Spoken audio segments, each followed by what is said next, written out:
Muy buenas noches, estimados estudiantes de la asignatura Administración de la Producción 1. Vamos a continuar con nuestras clases síncronas en lo que se refiere a la unidad 2, que es la evolución histórica de la industria y de los servicios. Entonces vamos a continuar para ir desarrollando los temas. Como objetivo primordial o básico de esta unidad 2, tenemos comprender los hechos pasados de la industria y los servicios y compararlos con los hechos presentes que nos ayudan a analizar de mejor manera la situación que enfrentan las industrias dentro del mercado. ¿Sí? Este es el objetivo que pretendemos obtener con la realización de esta unidad. Tenemos el primer punto, que es la artesanía y los servicios personales. Podríamos dar una pequeña introducción, ¿no? El origen remoto de las empresas industriales están en los talleres artesanales de la antigüedad y de la Edad Media. Todo se remonta al pasado, ¿no? Es curioso notar que en algunos aspectos el modo artesanal de producción realizaba objetivos que hoy en día se consideraban como propios de los más modernos enfoques de la calidad total. En efecto, el artesano era un maestro, conocedor pleno de todos los detalles de su oficio, como un herrero, albañil, orfebre, tejedor, sastre, etc. El artesano recibía el encargo directamente de quien requería sus servicios, o sea que estaba en contacto directo con los requerimientos del cliente y realizaba su obra aplicando sus conocimientos técnicos a la satisfacción de esos requerimientos, con la ayuda de aprendices y oficiales que se iban formando a su lado y aseguraban así la perduración de los oficios. Es decir, que era algo básico, ¿no? El cliente iba donde el artesano, el albañil o quien sea, y le pedía que realice el trabajo. Entonces, como estaban en contacto directo, el maestro lo realizaba sin ningún inconveniente. Y aparte que el que estaba a su lado, el aprendiz, lo ayudaba a realizar dicho trabajo, ¿no? Vamos a entender un poquito qué es la artesanía. Vamos a empezar con un concepto de artesanía. Las artesanías son objetos artísticos de significación cultural realizados manualmente o con máquinas movidas con energía básicamente humana, en forma individual por un artesano o colectividad por una unidad productora de artesanías. Dichos objetos reflejan una autenticidad que enorgullece y revitaliza la identidad, y debe conservar técnicas de trabajo tradicionales y los diseños autóctonos de una determinada generación. Vamos a hablar de las características de un producto artesanal.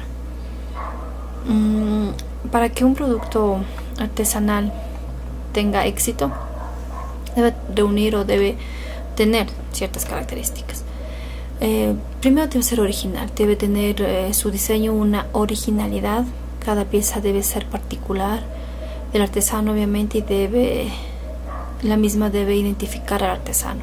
Entonces nosotros conocemos al artesano por la originalidad del diseño, ¿no?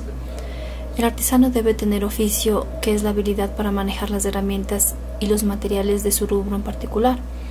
El artesano, como decíamos, esto viene de generación en generación, tanto el bisabuelo lo pasa al abuelo, lo pasa al nieto, y esto va de generación en generación, de legado en legado, y obviamente también su material, su herramienta pasa de generación en generación, ¿no? Debe tener una producción no repetitiva. Las series deben ser pequeñas y personales. Por ser pequeños artesanos, no hacen pues en escala como en grandes tiendas que son una producción en serie, ¿no? Sino más bien lo hacen unos 2, 3 de la misma calidad, ¿no? Y son personales.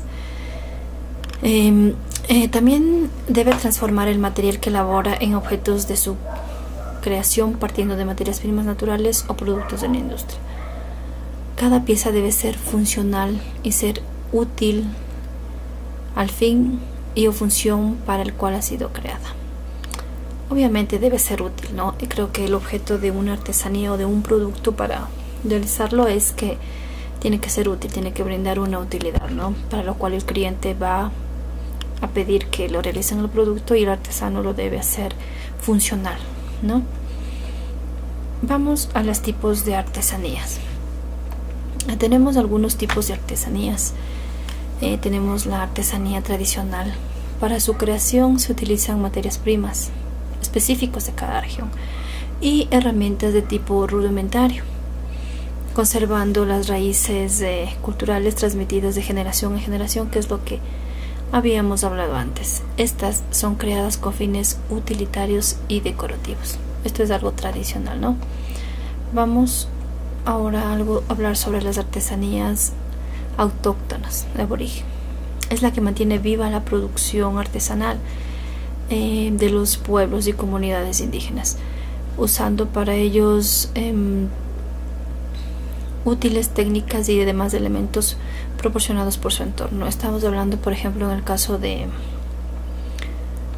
la costa, puede ser, ¿no?, que hacen las artesanías o las elaboran con materiales propios de cada región. En ese caso hay, por ejemplo, la elaboración con productos del mar, conchas, caracoles, que hacen preciosas artesanías con esos materiales que son propios de la región de la costa, ¿no? Y obviamente son proporcionados por el entorno, ¿no? Entonces ellos utilizan el material que tienen a su alrededor y permiten elaborar las artesanías. Tenemos artesanía de proyección aborigen. Como su nombre lo indica, establece un vínculo con los diseños de origen, pero proyecta los mismos adecuándolos a las exigencias del mercado. Tenemos la artesanía típica folclórica. Es la que permite diferenciarnos de los demás países del mundo. Se identifica con nuestras sólidas raíces folclóricas, ¿sí? En ejemplo, esto podemos tener básicamente en Otavalo. Ahí se establecen varias hay bastantes raíces de nuestra cultura, ¿no? Tanto es así como la vestimenta, el calzado. También hay bastante muestra de las raíces folclóricas que tiene nuestro país, así como también la música, ¿no? Es muy autóctona, muy llamativa, muy hermosa de allá. Tenemos también la artesanía urbana. Son aquellas que utilizan insumos y técnicas urbanas en respuesta a una necesidad de consumo. Surgen del ingenio popular inspirado a la universalidad de la cultura, ¿sí? Y tenemos la última, que sería la artesanía suntuaria. La artesanía suntuaria, como su nombre lo indica, son aquellas creadas únicamente con fines de lujo, utilizando materias primas de alto valor brindadas por la naturaleza, ¿sí? Las artesanías suntuarias, ya estamos hablando de unas artesanías, obviamente, como son productos de materia prima brindadas por la naturaleza, pero de alto valor. Su valor son de lujo, son artesanías que se utilizan para un lujo, no es de primera necesidad, sino ya son, como su nombre lo dice, suntuarias, ¿sí? Ok, eso en cuanto a las artesanías. Vamos ahora a lo que se refiere a los servicios, ¿no? Los servicios, podemos decir el sector servicios o sector terciario, conocido en economía, ¿no? Engloba las actividades relacionadas con los servicios no productores o transformadores de bienes materiales. Generan servicios que se ofrecen para satisfacer las necesidades de cualquier población en el mundo. Incluyen subsectores como son comercio, comunicaciones, centro de llamadas, finanzas, turismo, hostelería, cultura, espectáculos, administración pública, servicios públicos, iniciativa privada, sanidad, educación, atención a la dependencia, etcétera, entre otros, ¿no? ¿Qué podemos decir de servicio? Un concepto. El servicio, en cambio, desciende de las prestaciones ofrecidas a las poblaciones antiguas por los médicos, los barberos, dentistas, ¿no? Los escribanos, abogados y otros profesionales, actividades más individuales, en las que las tradiciones y los ritos tenían más peso que la organización racional de los procesos.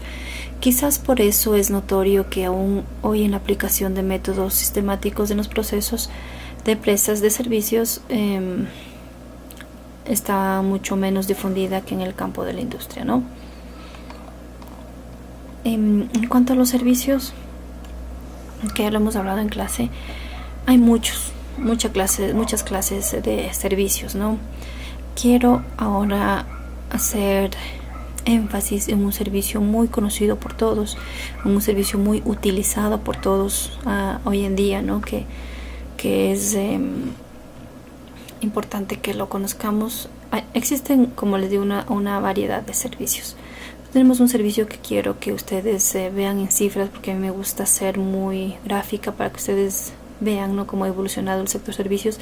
Y el mejor ejemplo que pude encontrar, creo yo, es de la evolución del servicio de Internet, que en la actualidad es un servicio que ha dado mucho de qué hablar, ¿no? Que ha dado pasos agigantados y que nos ha permitido también evolucionar. Entonces esta parte tecnológica es muy importante. Entonces vamos a ver un poquito unos cuadros del sector servicio de Internet, que es un ejemplo que quiero que vean en cifras, ¿no? Entonces, como les decía, aquí vemos la evolución del servicio en Internet, ¿no? Por años, cómo esto se fue desarrollando a través del tiempo, ¿no? Tengo por algunos años que ustedes quiero que lo vean, este ejemplo. Por ejemplo, tenemos en 1969 la primera red experimental ARPANET. Ahí continuamos en el año de 1970. Vinton G. Cerf introdujo el término Internet. ¿En qué año? En 1970 ya se introdujo el término Internet. ¿Sí? En el año de 1971 hubo ya el primer email. Miren, el primer email fue en 1971. ¿Sí? En 1975 Bill Gates creó Microsoft. En 1984 se crea el término ciberespacio. En 1993 habían creadas 130 webs. Miren cómo ha ido evolucionando, ¿no? Desde 1969 a 1993. Pero continuamos. En 1996 existían 100.000 webs. En 1998 nació el buscador Google. Miren en qué año ha nacido este buscador que es tan famoso y que lo utilizamos, y creo que a diario la mayoría de las personas, ¿no? Tanto para trabajo, estudio, un sinnúmero de actividades que lo podemos hacer, ¿no? En 1999 el primer teléfono móvil con navegador web.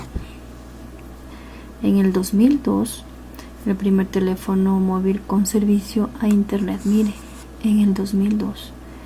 En el 2004 Mark Elliott Zuckerberg fundó Facebook. Surgió la web 2.0 o red social en el 2004. Miren cuántos años atrás. Y finalmente en el 2013 el 47% de la población hace uso ya del internet. Casi el 50% en el 2013 ya utiliza el internet, que es bastante, ¿no? Imagínense lo que es esto de la utilización del porcentaje por internet, ¿no?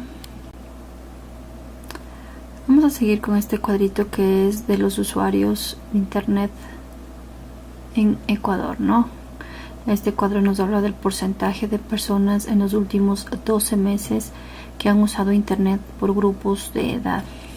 Mire, aquí podemos ver, dice: el grupo con un mayor uso de internet es la población que se encuentra entre 16 y 24 años, con el 64.9% seguido de las personas de 25 a 34 años con el 46.2%, ¿sí? Entonces es el porcentaje que nos indica, ¿no? El mayor, como aquí lo podemos ver, es de 16 a 24 años. Vemos las barras que sí es el mayor grupo en todo lo que está acá, ¿no? Luego seguiría el grupo de 25 a 34 años, que es este de acá.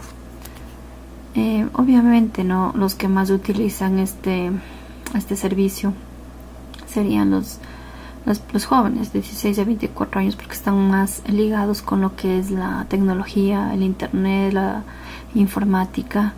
Luego pues de las personas de 25 a 34 años también, que tienen una predisposición o que son en relación laboral, porque nuestro trabajo así lo exige, diríamoslo, ¿no? Y van bajando, ¿no? Por supuesto, porque mientras más edad, menos uso de la informática, ¿no?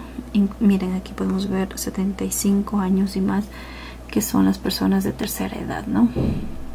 Obviamente ellas no están muy involucradas con el tema, pero vamos a la parte contraria. Dice el rango de 5 a 15 años. Hay que tener también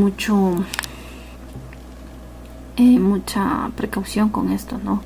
Los niños a muy temprana edad están usando también el internet, a veces no de la mejor manera ni en una buena forma, ¿no? Entonces por eso también se ha dado tanta preocupación en nuestra juventud. Niños estamos hablando, ¿no? Que pasan más tiempo en el celular y no sabemos la calidad de información que está ingresando hacia ellos, ¿no? Entonces tenemos que tener en cuenta este dato, que es bastante muy interesante, ¿no? Entonces estas estadísticas son del INEC a diciembre del 2012. Dese cuenta, diciembre del 2012. No tengo un dato más actualizado, pero podemos tener una idea de lo que está pasando con los usuarios de internet en Ecuador, ¿no?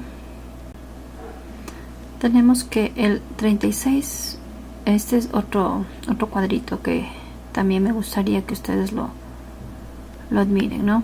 El 36.2% de los hombres utilizó internet en los últimos 12 meses frente al 34.2%, el 36.2% frente a un 34.2% de las mujeres. En los dos casos tuvieron un crecimiento de más de 10 puntos entre el 2009 y el 2012. Entonces aquí vamos a ver el internet, los usuarios por sexo o género, perdón. Entonces tenemos los hombres. Vamos a acercarle un poquito ahí. Si ven, los hombres en el 2009, 2010, 2011 y 2012. Aquí tenemos los hombres, ¿no? Aquí está. Entonces tenemos que esta variación ha ido subiendo.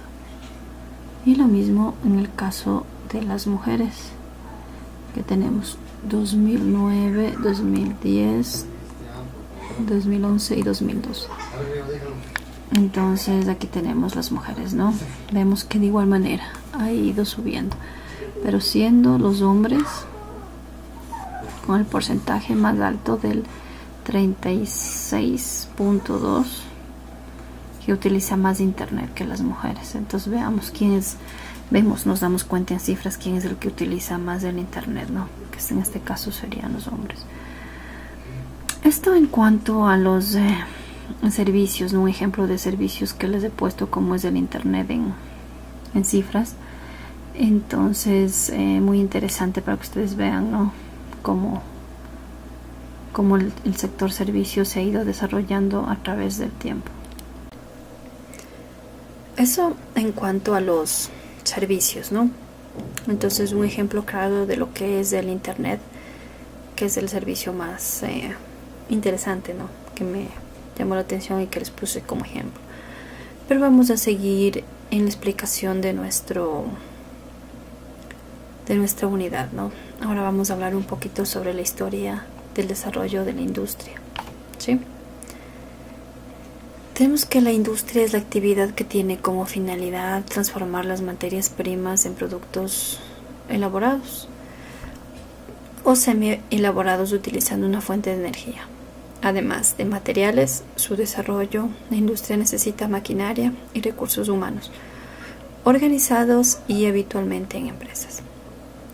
Por su especialización laboral existen diferentes clases de industria en virtud del propósito ético funcional de su actividad y tipos que la demarcan en ámbitos sectoriales según sean los productos que fabrican. Por ejemplo, tenemos la industria alimenticia, ¿no?, que se dedica a la elaboración de productos destinados para la alimentación, como tenemos el queso, los embutidos, las conservas, en fin, todo lo que sea hecho para el consumo, ¿no? Desde el origen del ser humano, ha tenido la necesidad de transformar los elementos de la naturaleza para poder aprovecharse de ellos. En este sentido estricto ya existía la industria, pero a finales del siglo XVIII y durante el siglo XIX, cuando el proceso de transformación de los recursos de la naturaleza sufre un cambio radical, que se conoce como revolución industrial, ¿sí? Vamos a hablar un poquito de la revolución industrial, ¿ya? Entonces vamos a ver ahora un pequeño video sobre la revolución industrial para que ustedes tengan claro esta parte, ¿sí? ¿Dónde tiene lugar? En Inglaterra, para después extenderse a Europa y a los Estados Unidos. ¿Por qué fue una revolución? ¿En qué consistió? Desde el Neolítico, esto es, 10.000 años antes del siglo XVIII, la humanidad no había experimentado una serie de transformaciones tan importantes en cuanto a su economía, su productividad, aparición de nuevas tecnologías, que conllevó a una transformación profunda de la sociedad. En el Neolítico se aprendió a plantar, aparece la agricultura, domesticar a los animales, apareció la ganadería. Las sociedades ya no necesitan ser nómadas para subsistir, por lo que el hombre se hace sedentario y recolector, pudiendo almacenar el excedente. Surge un nuevo modelo de organización social con la aparición de ciudades y de nuevas civilizaciones. Con la revolución industrial se va a vivir otro salto cualitativo en la forma de vivir. Se va a pasar de un sistema rural de producción manual, basado en la agricultura, a un sistema de producción industrial en las ciudades. Vamos a desgranar cómo van apareciendo estos cambios. Nos situamos en la segunda mitad del siglo XVIII. En Inglaterra, las 13 colonias británicas en América acaban de independizarse, hecho que marca el inicio de la Edad Moderna. Es la época de las revoluciones liberales y el derrocamiento del antiguo régimen. Desaparece el poder absoluto del monarca. Los súbditos se convierten en ciudadanos que van a poder tomar decisiones sobre su propio destino. Desaparece la brecha social entre los privilegiados y el pueblo llano, con el surgimiento de una nueva clase social, la burguesía, una clase revolucionaria enfrentada a los estamentos de los privilegiados. ¿Por qué la revolución industrial comienza en Inglaterra? En Inglaterra se había instaurado 100 años antes el sistema parlamentario, definido ideológicamente por el liberalismo de John Locke, basado en la división de poderes, la economía de mercado y la libertad individual. Este modelo fue copiado después por Estados Unidos, Francia, España, y es el modelo que se usa hoy en día en casi todos los países democráticos. Este sistema presta un nivel de seguridad jurídica que proporcionaba suficientes garantías para el empresario privado. Ello sumado a una mentalidad protestante más abierta que en otros países del sur de Europa, un periodo de paz dentro de Gran Bretaña, un buen sistema bancario, cierto equilibrio monetario y la ausencia de inflación hace que se den las condiciones para que aparezca el capitalismo y con ello la revolución de la industria. Inglaterra también tenía una posición geoestratégica privilegiada, poseía una gran flota naval que dominaba los mares, controlaba, entre otros, los territorios del subcontinente indio, fuente importante de materias primas para su industria, como el algodón que alimentaba la industria textil. El proletariado. Con el nacimiento de la burguesía nace también el proletariado, los trabajadores o clase obrera que carece de propiedades y medios de producción, por lo que para subsistir se ve obligada a arrendar sus fuerzas de trabajo a la burguesía propietaria de los medios de producción. Las condiciones laborales de los trabajadores eran todavía muy precarias, con largas jornadas de trabajo y malas condiciones sanitarias. Pese a esto, supusieron supusieron un gran avance respecto a épocas anteriores. Hubo un éxodo del campo a las ciudades. Las grandes ciudades mejoraron su alcantarillado y mejoraron las condiciones de salubridad. Se redujeron las epidemias y Edward Jenner descubrió la primera vacuna contra la viruela. Se redujo la mortalidad infantil.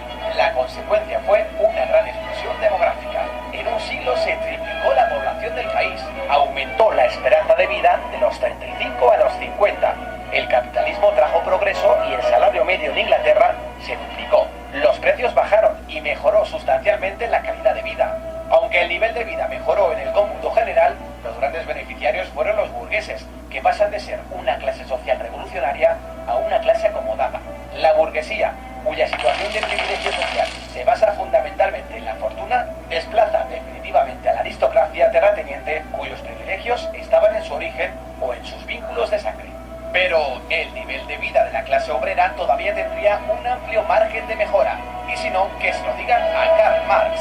¿Cuál fue el principal avance tecnológico de la revolución industrial?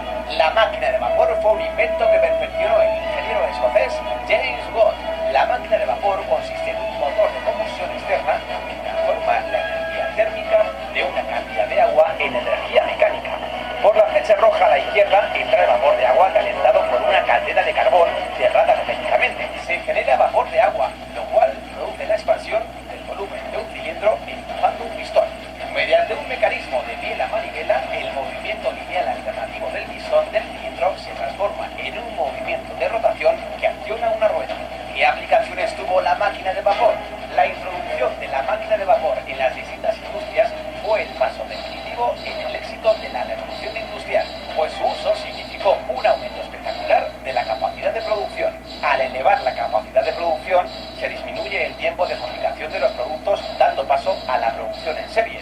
Se simplifican tareas complejas en varias operaciones simples que pueda realizar cualquier obrero sin necesidad de que sea mano de obra cualificada, y de este modo bajar costos en producción y elevar la cantidad de unidades producidas.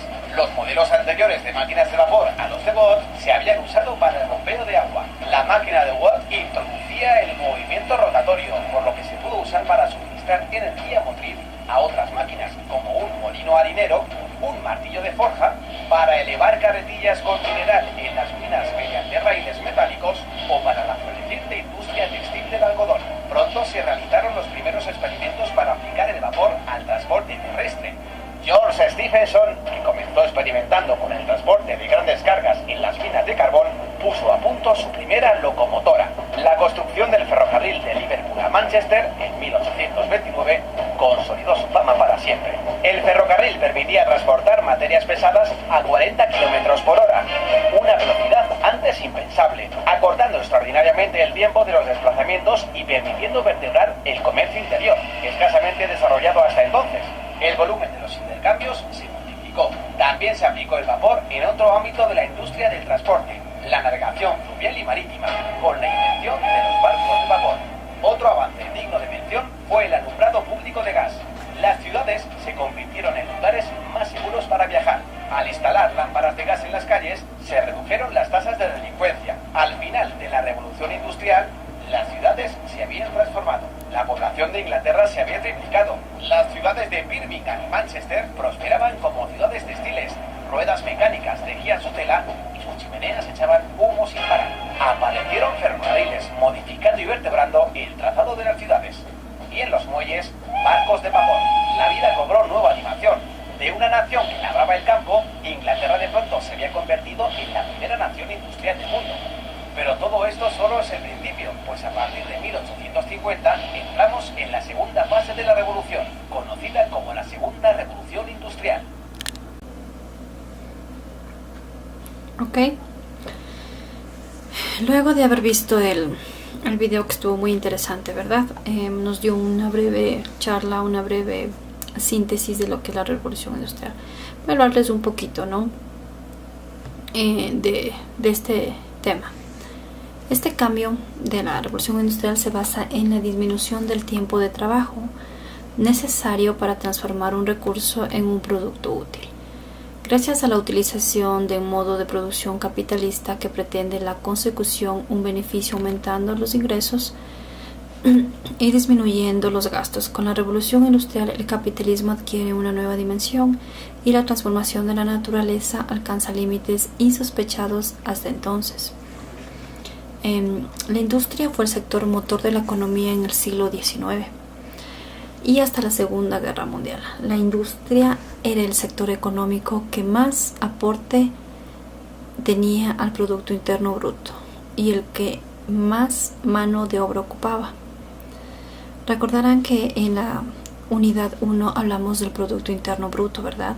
Si se acuerdan, que es el resultado final de la actividad económica realizada en el territorio dentro de un periodo determinado que por lo general es un año, ¿sí? Y que por medio del Producto Interno Bruto se medía el crecimiento de la economía. Entonces estamos hablando que el sector que más aportaba al Producto Interno Bruto era el sector industrial. Entonces démonos cuenta del grado del peso que tenía en ese entonces del sector industrial, ¿no? Desde entonces, y con el aumento de la productividad por la mejora de las máquinas y el desarrollo de los servicios, han pasado a un segundo término. Sin embargo, continúa siendo esencial, puesto que no puede haber servicios sin desarrollo industrial, ¿no? En principio, los productos industriales aumentan la productividad de la tierra, con lo que disminuye la fuerza de trabajo para la industria y se obtienen productos agrícolas excedentarios para alimentar a una creciente población urbana. La agricultura pues proporciona a la industria capitales, fuerza de trabajo y mercancías. Todo ello es una condición necesaria para el desarrollo de la revolución industrial. Gracias a la revolución industrial, las regiones pueden especializarse, sobre todo debido a la creación de medios de transporte, ya que en un mercado puede hacerse un intercambio en un mercado nacional y obviamente un mercado internacional de la forma más rápida, ¿no? Entonces todo eso está ayudando, ¿no? Una nueva estructura económica y la destrucción de la sociedad tradicional garantizaron la disponibilidad de suficiente fuerza de trabajo asalariada. En los países del tercer mundo y en algunos países de industrialización tardía, el capital lo proporciona la inversión extranjera, ¿sí?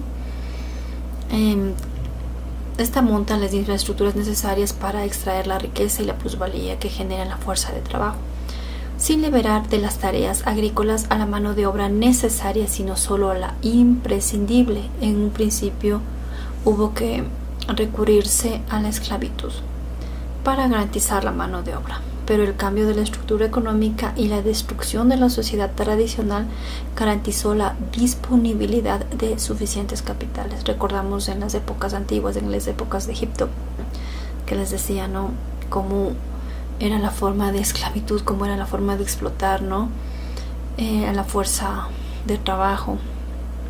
Era algo inhumano que se veía en épocas antiguas, ¿no? Y en la actualidad también recuerdo que algún compañero nos comparaba, decíamos, un capataz, él lo comparaba con un jefe que tendríamos hoy en la actualidad en una fábrica, por ejemplo. Entonces, claro que el trato iba a ser diferente, ¿no? En ese tiempo él estaba encargado de tratar mal a la gente, de cierta manera, ¿no? Porque era malo con su gente, ¿no? En la actualidad, me decía el compañero, tenemos los jefes que a manera de ser eran como capataces, o son como capataces, ¿no? Claro, con otro tipo de idiosincrasia, pero podemos compararlo de esa manera, ¿no? La revolución industrial o primera revolución industrial es un proceso de transformación económica, social y tecnológica que se inició en la segunda mitad del siglo XVIII en el Reino de Gran Bretaña, que se extendió unas décadas después a gran parte de Europa occidental y América anglosajona, y que concluyó en 1820 y en 1840. Más o menos entre estas fechas, ¿no?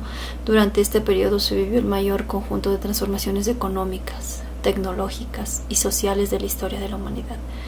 desde el neolítico, que lo veíamos también en el video, que vio el paso desde una economía rural basada en la agricultura y el comercio a una economía de carácter urbano, industrializada y mecanizada. La revolución industrial marca un punto de inflexión en la historia, modificando e influenciando a todos los aspectos de la vida cotidiana de una u otra manera. La producción tanto agrícola como de la naciente industria se multiplicó a la vez que disminuía el tiempo de producción. A partir de 1800 la riqueza y la renta per cápita se multiplicó como no lo había hecho nunca en la historia, pues hasta entonces el PIB per cápita se había mantenido prácticamente estancado durante siglos. Aquí hay un dato muy importante. Recordarán que también en la unidad 1 habíamos hablado de lo que es el PIB per cápita, ¿no? ¿Qué era el PIB per cápita? El PIB per cápita era el PIB dividido para los habitantes de una nación. En este dato nos dicen que el PIB per cápita se había mantenido estancado prácticamente durante siglos. O sea, no había crecimiento para nada. Imagínense. ¿Ya? Como consecuencia del desarrollo industrial nacieron nuevos grupos o clases sociales encabezados por el proletariado, los trabajadores industriales y campesinos pobres y la burguesía, dueña de los medios de producción y poseedora de la mayor parte de la renta y el capital, ¿no? Esta nueva división social dio pie al desarrollo de problemas sociales y laborales, protestas populares y nuevas ideologías que propugnaban una mejora de condiciones de vida de las clases más desfavorecidas por la vía del sindicalismo, el socialismo y el anarquismo, obviamente, ¿no? Aún sigue habiendo discusión entre los historiadores economistas sobre las fechas de los grandes cambios provocados por la revolución industrial. Tenemos al comienzo más aceptado de lo que podríamos llamar la primera revolución industrial, se podría situar a finales del siglo XVIII, mientras su conclusión se podría situar a mediados del siglo XIX, con un periodo de transición ubicado entre 1840 y 1870. Por su parte, lo que podríamos llamar la segunda revolución industrial partiría desde mediados del siglo XIX a principios del siglo XX, destacando como fecha máxima aceptada de finalización 1914, año del comienzo de la Primera Guerra Mundial. Sí, entonces tenemos estos datos, ¿no? Quiero que vean un cuadrito que es un resumen de la evolución histórica de la industria. Aquí vamos a ver años por años cómo fue desarrollándose lo que es la industria, lo que es la demanda, las políticas en esa época, ¿no? Entonces vamos a verlo un poquito de eso. Muy bien. Ahí tenemos entonces la evolución histórica de la industria, ¿no? Como les dije, tenemos por años. Tenemos aquí a 1855 a 1900. ¿Qué pasó en estos años? Tardío y lento desarrollo industrial. Tenemos escasos materias primas y fuentes de energía. Escasa inversión. Escasa demanda. Atraso tecnológico y política industrial equivocada, ¿no? Estas eran las características en estos años. Luego pasamos del año de 1900 a 1936. Aquí ya hay un crecimiento industrial, ¿no? Crece la minería, aumenta la inversión, crece la demanda. Hay avances de la segunda revolución industrial y una política proteccionista. ¿Sí? Continuamos con el año de 1936 a 1959, ¿no? Crisis y retroceso industrial. Tenemos la crisis de 1929. Recordarán esta crisis que fue fatal, ¿no? La guerra civil y una política autárquica. Continuamos con el año de 1960 a 1975. Aquí ya hay un fuerte desarrollo industrial, aumento de inversiones, aumento de demanda, mejoras técnicas, bajo precio de la energía, política estatal con planes de desarrollo, ¿sí? Vemos cómo ha ido evolucionando la historia de la industria, ¿no? Entonces es un cuadrito muy interesante que quería que lo tengan. Ahí está en forma completa y lo hemos visto segmento por segmento para que ustedes lo tengan un poco claro, ¿sí? Ok, a continuación encontré un video de la evolución de la industria textil, que es un ejemplo que también quiero que vean, ¿no? Para que ustedes tengan una idea de cómo fue evolucionando en este caso la industria textil en unos minutitos, ¿no? Entonces quiero que lo vean ya. Evolución en la industria textil. A principios del siglo XVIII, la fabricación de tejidos era la rama de la industria que absorbía la mayor cantidad de mano de obra. La preparación del hilo mediante el uso y la rueca y el tejido, realizado con telares manuales, exigía muchas horas de trabajo para elaborar una pieza de tela. A partir del siglo XVI, Inglaterra se convirtió en un importante productor de tejidos y de lana que en parte eran exportados, pero desde principios del siglo XVIII, los comerciantes ingleses se dedicaron a importar de la India tejidos de algodón estampados, que se vendían muy bien en varios países europeos. Pronto empezaron a darle vueltas a la posibilidad de fabricar en la Gran Bretaña tejidos de algodón comparables a los hindúes. La materia prima, el algodón en rama, se podía importar de América, pero el verdadero problema era el de la fabricación del hilo. No se disponía de una técnica para producir un hilo tan fino como el de los productores hindúes. Dado que el viejo sistema artesano no servía para fabricar el hilo de algodón que se precisaba, a partir del año 1760 se empezaron a ofrecer premios a quienes inventaran un mecanismo que permitiera fabricar mucho hilo de algodón en poco tiempo. La primera hiladora mecánica la inventó en 1764 Hargreaves. La Spinning Jenny estaba formada por un mecanismo movido manualmente, que no resultaba ni muy grande ni muy caro. Las primeras Spinning Jenny que funcionaron en la Gran Bretaña solo tenían 8 usos.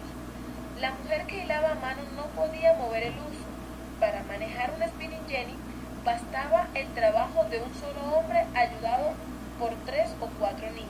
En 1769, Arkwright presentó un nuevo tipo de hiladora mecánica, la Waterframe. El hilo que fabricaba esta máquina era de más calidad que la de la Spinning Jenny, era más fino y resistente, pero la Waterframe era un mecanismo grande y pesado que ya no podía mover un hombre. Para accionar la Waterframe se empezó por utilizar una fuerza hidráulica de los ríos, pero a partir de 1785 ya se le empezó a aplicar la máquina de vapor. Otro problema que presentaba la Waterframe era el de su precio, mucho más elevado que el de los mecanismos anteriores. El primer telar mecánico. En 1785, Cartwright patentó el primer telar mecánico. Se trataba de un mecanismo grande y pesado que precisaba de bastante dinero para adquirirlo y de una gran fuerza para hacerlo funcionar. Los primeros telares mecánicos eran movidos por caballos y a partir de 1789 se empezaron a mover también con máquinas de vapor. La despipetadora. En 1793, Ellen Whitney inventó la despipetadora de diente de sierra. Esta máquina era para ser utilizada con algodón. La misma separaba las fibras y las semillas. Esta forma mecánica ahorraba mucho tiempo de trabajo. Fábricas textiles algodoneras. Hacia el año 1800, trabajaban en las fábricas textiles algodoneras de Gran Bretaña unas 100.000 personas en hilados y 250.000 en los tejidos. A principios del siglo XIX, el 40% de las explotaciones inglesas eran tejidos. El ferrocarril. Desde el año 1830, el ferrocarril facilitó el transporte de materia prima. El algodón que llegaba a la India de Egipto, de Estados Unidos y otras partes, hasta los centros industriales. Y de la misma manera se facilitaba la explotación del producto.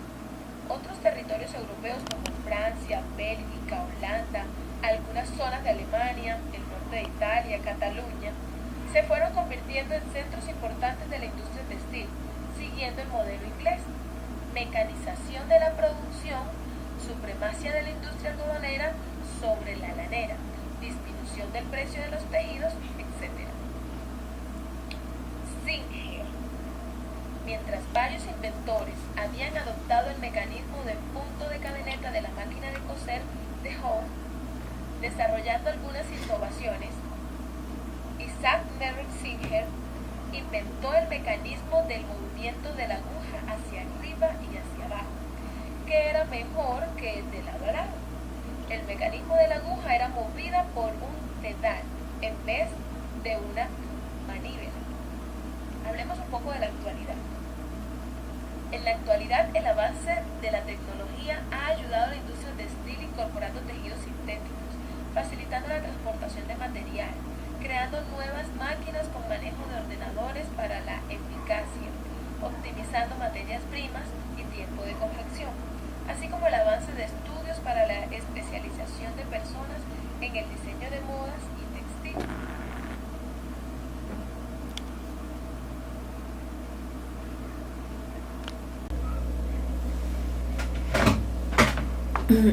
Bueno, acabamos de ver un poquito lo que es el video sobre la evolución de la industria textil, que era un ejemplo que yo les decía, ¿no? Ahora, algo muy interesante que vimos ahí, ¿no? Aprendimos algo, ¿no? De las telas de la industria textil. Vimos de dónde sale el nombre de Singer, ¿no? Cómo fue evolucionando y qué son las famosas máquinas de coser que existen en la actualidad, ¿no? Que son muy utilizadas. Ahora vamos a continuar un poquito. Voy a extenderles un poquito el tema de la crisis de 1929, que era un punto que estaba inconcluso, que alguien me preguntó y me dijo qué pasó en 1929, pero ustedes también les consultaron algo, entonces un poquito vamos a aclarar este punto, ¿no? La Gran Depresión, también conocida como crisis del 29, fue una crisis económica mundial que se prolongó durante la década de 1930 en los años anteriores a la Segunda Guerra Mundial. Su duración depende de los países que se analicen, pero en la mayoría comenzó alrededor de 1929 y se extendió hasta finales de la década de los años 30. A principios de los 40 fue la depresión más larga en el tiempo, de mayor profundidad, y la que afectó al mayor número de países en el siglo XX.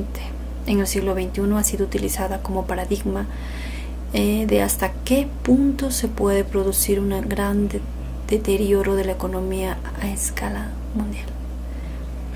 La llamada Gran Depresión se originó en Estados Unidos a partir de la caída de la bolsa de valores del 29 de octubre de 1929, conocido como crack del 29 o martes negro.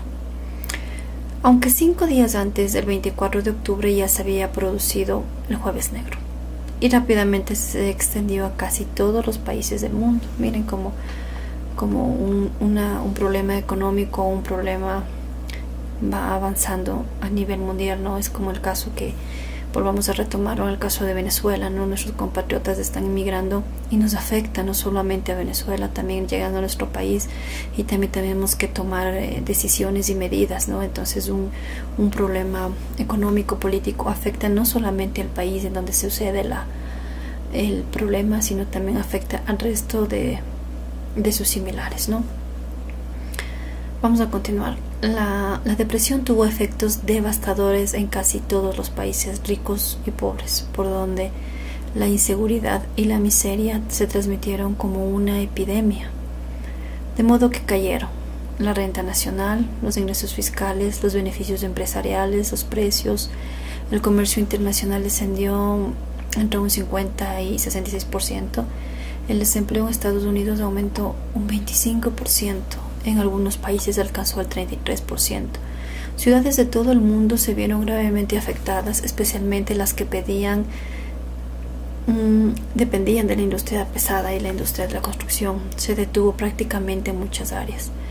La agricultura y las zonas rurales sufrieron la caída de los precios de las cosechas, que alcanzó aproximadamente un 60% ante la caída de la demanda. Las zonas dependientes de las industrias, o sea, el sector primario, en pocas fuentes alternativas de empleo fueron las más perjudicadas. O sea, dése cuenta a qué nivel estaba en esa época, ¿no? O sea, era un caos total por donde lo veamos. Los países comenzaron a recuperarse progresivamente a mediados de la década de 1930, pero sus efectos negativos, muchas zonas duraron hasta comienzos de la Segunda Guerra Mundial. La elección de Franklin Delano Roosevelt como presidente y el establecimiento del New Deal en 1932 marcó el inicio del final de la Gran Depresión en Estados Unidos.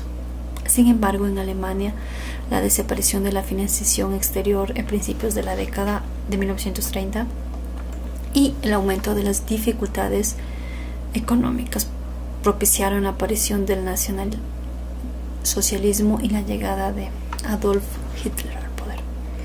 Esto es un poquito de lo que podemos recordar de la crisis de 1929, ¿no? Que fue un gran impacto, que lo vimos en clase y está un poquito más ampliado para que tengamos con ciertas fechas y cosas así un poquito más claro, ¿no? Bueno, después de haber visto la historia de las artesanías, los servicios, la industria, la revolución industrial, un poquito recuento de lo que fue el crack de 1929, llegamos ya a nuestra época sobre lo que es la globalización, sobre lo que es el mundo de la informática, de las telecomunicaciones. Entonces era necesario hacer un recuento de todo esto, ¿no? Vamos a hablar un poquito de la globalización. La globalización en sí es un proceso económico, tecnológico, político y social, empresarial y cultural a escala mundial, que consiste en la creciente comunicación e interdependencia entre los distintos países del mundo, uniendo sus mercados, sociedades y culturas a través de una serie de transformaciones sociales, económicas, políticas, que les dan un carácter global. La globalización es a menudo identificada como un proceso dinámico producido principalmente por la sociedad y que han abierto sus puertas a la revolución informática, llegando a un nivel considerable de liberalización y democratización. En su cultura política, en su ordenamiento jurídico y económico nacional y en relaciones nacionales e internacionales. Como vemos, es un concepto que abarca no solamente a un país, sino a nivel mundial, ¿no? El entorno actual está signado por el llamado proceso de globalización, que en términos generales alude al proceso de creciente interdependencia de las economías nacionales, el incremento del comercio internacional y endurecimiento de la competencia en el marco de una verdadera revolución científico-tecnológica, con profundas implicaciones sociales, algunas positivas como el mejor uso de los recursos y la expansión de los servicios, y otras negativas como la distribución regresiva del ingreso y la marginación de sectores sociales y el desempleo estructural. Como dijimos, esto de la globalización abarca lo que es la informática, la tecnología en sí, ¿no? Con muchas ventajas, como decíamos, nos acorta el tiempo, nos acorta las distancias, nos acorta muchas cosas, pero al mismo tiempo también tiene sus desventajas, ¿no? Como vamos también afectando de manera discriminada a la naturaleza, muchas desventajas también, ¿no? Entonces tenemos que ponernos a pensar esto de la globalización, que es un tema bastante difícil, ¿no?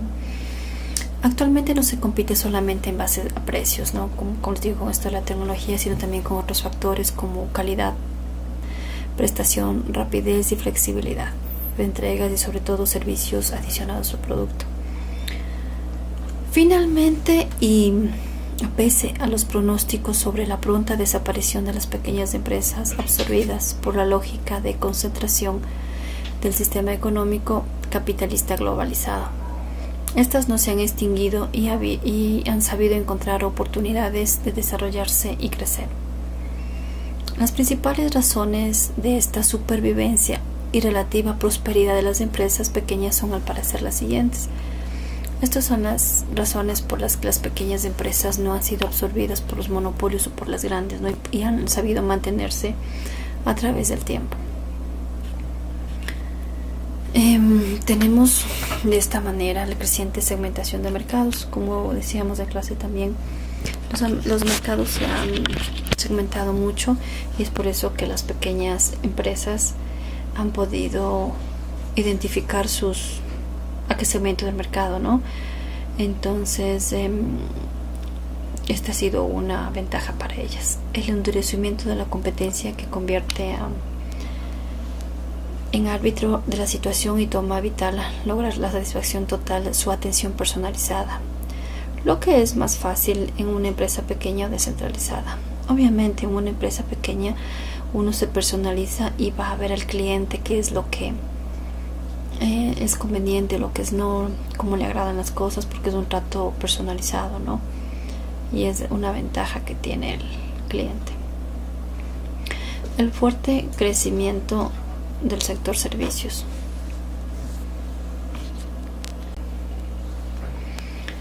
Tenemos el fuerte crecimiento del sector servicios, que hoy es el sector más dinámico de la economía y que crea nuevas oportunidades para las pequeñas empresas, ¿no? El sector servicios, hablábamos de que en un servicio es muy importante el servicio en las pequeñas empresas, ¿no? El trato que se le da al cliente, sobre todo, es muy importante. Entonces ellos prefieren ir a un servicio personalizado en una empresa pequeña que a un monopolio que a veces le trata muy mal y todas estas cosas, ¿no? Tenemos también los recientes desarrollos de la informática y las comunicaciones y el abaratamiento de sus costos, que torna accesible el acceso a esos sistemas de las pequeñas empresas. Es cada vez más fácil el acceso de las pequeñas empresas a innovaciones tecnológicas y servicios tercerizados que facilitan su actuación en el mercado. Estamos hablando aquí recuerdan ustedes, le poníamos por ejemplo que los bancos del barrio que eran tan conocidos son pequeñas microempresas, ¿no? Tienditas de barrio donde tienen ahora el acceso a un internet, tienen, me supongo, su código de seguridad para entrar a esto del sistema tecnológico de un banco. Por ejemplo, podemos hacer un depósito en el banco a la esquina, podemos pagar luz, agua, teléfono en la esquina, lo que antes era imposible hacerlo. Recuerden cómo era antes, ¿no? Teníamos que ir a la sucursal principal, que estaba de aquí a 1 hora, 2 horas de su casa, a 1 a 2 horas, y perdíamos tiempo, gastábamos dinero. Entonces muchas cosas se han facilitado con esto de la tecnología, y lo que se ha logrado es mejorar la calidad de vida de todos, ¿no? Con esto de la globalización, como les digo, tiene sus pros y sus contras. Entonces vemos la globalización como ha afectado a nivel mundial, ¿no? A continuación vamos a ver algo sobre la globalización, de lo que ya hablamos anteriormente, ¿no? Pero quiero que vean un poquito para que estén más claros sobre este asunto, ¿no?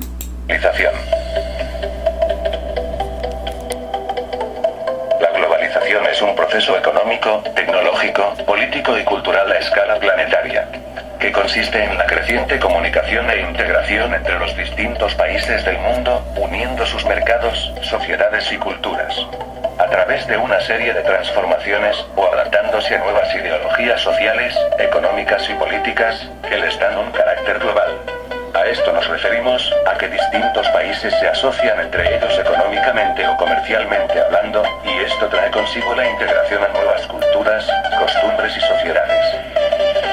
parece que la globalización surge a inicios de las primeras civilizaciones, por medio de tratados de comercio entre clanes aliados, aunque no es del todo seguro, puesto a que este proceso económico de carácter capitalista empezó a surgir entre el siglo XV y siglo XVIII en Europa. Con el descubrimiento de América y las exportaciones e importaciones que realizaban las comarcas españolas. En ese entonces la colonización y conquista de América. Sin embargo, existieron tres grandes impulsos históricos asociados al surgimiento de la globalización. Estos fueron los siguientes. 1. La conquista, colonización e integración en el mercado mundial de América. 2. El inicio de las primeras revoluciones industriales y la expansión colonial del siglo XX. 3. El surgimiento de los aspectos culturales que fueron influidos por los medios de comunicación. Después de la Segunda Guerra Mundial en el año 1945, pero sobre todo en los años de la década de los 70 hasta hoy en día. La globalización se caracteriza principalmente en lo siguiente. Lo que se globaliza es el sector industrial y comercial y no pertenece al Estado. Presenta disminución de los costos y el incremento de la participación en el mercado libre. Aumento de la competencia entre las diferentes empresas. Diversidad de nuevos productos y servicios. Internacionalización o exportación de la producción. Integración y distribución de las tecnologías y comunicaciones. Ya sabiendo esto podemos hablar de las ventajas y desventajas de la globalización. Empezamos con las ventajas. Disminución de la pobreza y mejoramiento de los índices de desarrollo humano. Esta ventaja solo favorece a la economía del país, empresas, sector privado y la clase alta, y no a la población en sí. Difusión de nuevas tecnologías. Esto significa que los países se integran a nuevos avances tecnológicos y educativos. Un claro ejemplo, Internet. Internacionalización o exportación de productos que son escasos en otros países. Creo que aquí no es necesario explicarlo, puesto a que con solo escucharlo podemos entender a lo que se refiere. Enriquecimiento cultural. Esto significa que los países comparten sus culturas y costumbres. Un claro ejemplo, la celebración de Año Nuevo, originaria de los Estados Unidos. La estimulación y aparecimiento de nuevos empresarios, creativos e innovadores, capaces de competir con otras empresas. Esto significa que pequeñas o medianas empresas son capaces de poder alcanzar un alto grado de capital e incluso pueden llegar al grado de competir con empresas mucho más desarrolladas. Desventajas de la globalización. Deterioro del medio ambiente. La creación de nuevos productos en masa requiere de la explotación de la materia bruta en masa. En pocas palabras, a cada acción corresponde una reacción. Aumento excesivo del consumismo. Esto trae consigo la desventaja mencionada anteriormente. Mayor desequilibrio económico y concentración de la riqueza. Los ricos son cada vez más ricos y los pobres cada vez más pobres. Daño al medio ambiente por parte de las empresas o máquinas extranjeras, aprovechándose de los recursos naturales de países extranjeros. Bueno, espero le haya sido de mucha utilidad. Muy bien, chicos, entonces tenemos un poquito ya más claro lo que es el concepto de globalización. Hemos visto ahora muchos conceptos en forma general. Lo hemos ampliado un poquito más de lo que vimos en clases, pero espero que tengan esta partecita clara, ¿sí? Hasta aquí, chicos, la unidad número 2, ¿sí? Les deseo una buena noche y estaremos pendientes de la próxima clase síncrona, que ya les avisaré cuándo será. Entonces, por favor, les ruego estar atentos y nos vemos. Muchas gracias. Buena suerte.